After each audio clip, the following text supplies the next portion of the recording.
Alright, so we have an F22a1 headers, H23a Intake, and we go into vacuum lines. Top one should continue to stay with your EGR.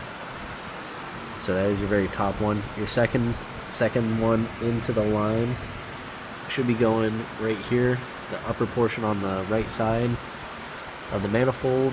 This is for your, I believe, EGR vacuum diaphragm.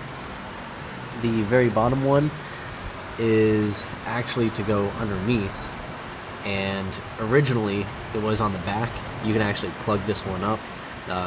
It's not of use to you if you're not doing any other crazy conversion like H23 head or anything, because what that would be used for is actually for the butterflies. If you had the butterflies set up, I did not delete my butterflies. I'm actually leaving them on.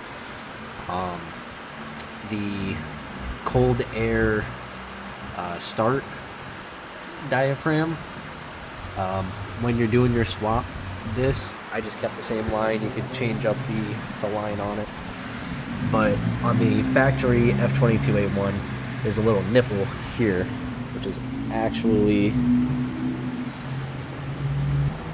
alright, I had to look for it. So on the original intake, it's actually right here.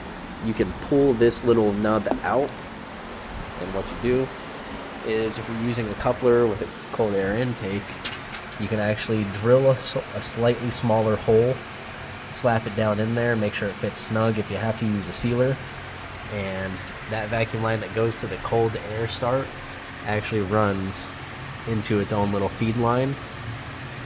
This upper hose is the thick braided hose that goes from your evap canister up and over.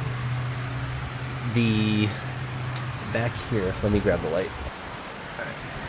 So when you come back here, it can get a little confusing, but let's pull this out of the way. The frontmost hose, you can run to either the first or the second. I put it on the second because that's where the H23 goes. I believe this was, I can't remember which vacuum line it is. The second one is for the map sensor on the F22. You could do this two ways. One, this is the original map line. It would actually go over to the throttle body. If you have the correct throttle body, there'll be a nipple right here.